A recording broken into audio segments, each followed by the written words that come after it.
Hi, I'm John Messer. I'm the Leadership Development and the Systems Catalyst for Luminex. Today I want to follow up on the topic of liminal seasons and talk about the power of questioning, one of the primary tools that we use to make it through a liminal season in a healthy way. But first, let me tell you a story. I lived in northern Minnesota, and they had this horrible blue clay that is hard as a rock when it's dry, but it turns to grease when it's wet. We lived on a hill, and our driveway was cut out of that blue clay. And the problem was, whenever it got wet, snow, rain, whatever, that stuff would pull you into the ditches. It was like it could reach out and grab you and pull you into the ditch. And eventually it pulled me into the ditch so often that not only did I get to know the wrecker driver very well, he started giving me discounts, but it was also that there became ruts along the sides of my driveway. And if you got close to those ruts, it would suck you in. The ruts try to pull you in if you don't intentionally work to avoid the ruts. Listen, there are ruts in a liminal season that will pull you in if you don't intentionally work to avoid them. What am I talking about? Well, what I'm talking about is getting pulled back into the traditions, getting pulled back into the institutionalism, getting pulled back into the mental models or the mindsets that have kept us stuck in the past or ineffective in the present. Think about Israel when they were in the desert. Why did God make them wander for 40 years and the generation had to die off? Well, because they needed a new mental model, and that mental model needed to be more trust and faith and belief that God's word is good. And that's what happened in the liminal season. So it means, what does it mean for a leader? Well, how do we avoid getting pulled into those ruts of tradition, ruts of institutionalism, any of the ruts that are incorrect mental models or beliefs or values? Well, leaders in the church are the ones who are responsible to help lead the people through the liminal season. And what that means is that leaders are going to need to learn to ask powerful questions.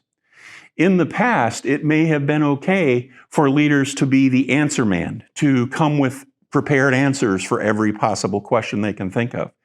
That's no longer going to be effective, not in this liminal season and probably not in the new normal.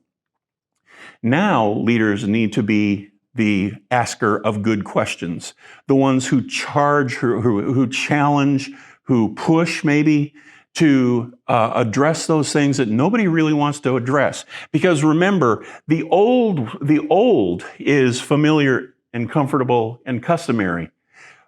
But if we're going to make the new normal, we have to go through the liminal season, and that means it's uncomfortable, it's unknown, and it's anxious. And in an unknown, full of anxiety, where people are uncomfortable, you may not want to feel like your first task should be to ask hard questions or to be raising questions at all. You might want to say, oh, it's going to be okay. You might want to project that this is going to be and that's going to be to make people feel more comfortable. But in fact, you will do people more good by asking questions and refusing to provide pat answers or quick fixes, because the best stuff happens. God's best happens through liminal seasons. Let me say that again. God's best stuff happens through liminal seasons. Innovation happens in liminal seasons. Creativity happens in liminal seasons. Spiritual growth happens in liminal seasons. And that's why it's so important that we don't come with all the answers, but we come with lots of questions. And we're not afraid to address hard facts. We're not afraid to ask the things that we haven't asked in the past. So, how do we do that? Well, what sorts of things should we do in asking? Well, draw attention to the unresolved issues. We all have them. Every church has unresolved issues. Do not be afraid to address those unresolved issues. For example, what are we doing when we gather for worship? Does our mission or our purpose suggest that we ought to have more than one experience weekly? Does it mean we don't need multiple worship experiences weekly? Are we required to do worship only on Sunday?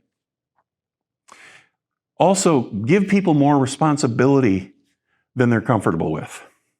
If you only ask people to do what they're comfortable with, they aren't going to grow the way God intends. Liminality, the liminal season, is an opportunity for you to give them more responsibility than they're comfortable with. Not too much so that they're overstressed, but give them more than they're comfortable with, because that stress, that healthy stress, is like using a muscle, and they're going to grow through it. And by the way, we all know church leaders, especially pastors, are overstressed, overworked, and full of anxiety in this season. One of the good ways to help work that is to give other people more responsibility. In liminality, in a liminal season, people always look to the leader to give them answers, to make them comfortable. How about if rather than trying to make them comfortable and giving them all the answers, how about if you help them understand that a liminal season is normal and good and has value because it's a growth opportunity, it's a time to innovate, it's a time to be creative, it's a time to grow spiritually. Bring conflicts to the surface rather than trying to diminish them or trying to hide them. Let the conflicts rise to the surface. Why? Because you can't grow through a conflict if you haven't addressed it. And if you have learned how to deal with conflict in a healthy way, lead them through that. And if you need to learn that, now's a perfect time to do it. Name the dynamics in the room. What's really going on in this room? Are people not speaking up because they're afraid to? Are the people who are the strongest personalities the only ones who are talking? Make sure that you allow everyone to express what's on their heart and their mind and be able to listen to everyone. So, other questions that we might be asking, my big three questions that I always tell churches to ask themselves are these. Who are we now? What's our identity now? Those things change. What we were 50 years ago is not what we are today. What has God called us to do now? What God called us to do 50 years ago is almost always not the same 50 years later. Even 10 years later, 7 years later. Who are we now? What has God called us to do now? And who is our neighbor now? Who are we called to minister to? That changes as well. Even if the church changes only a little, probably your community or your neighbors are changing a lot. Ethnic groups, age composition, you name it. The needs of your community change around you. And so a church has to constantly be adapting, has to constantly be asking the questions of who are we now, what has God called us to do now, and who is our neighbor now. And if you can only answer 3 questions in this liminal season, those are the most important questions to ask. Because if you think about that, that's your identity, it's your mission, and it's your vision. But ask those questions and let people answer them honestly and be willing to listen and put those things together. And that's the number one way you are going to be an effective leader in a liminal season. And it's the way that the church is going to become more effective for the new normal. Thanks. We'll have more next time on being a learning organization as a church. I'll see you then.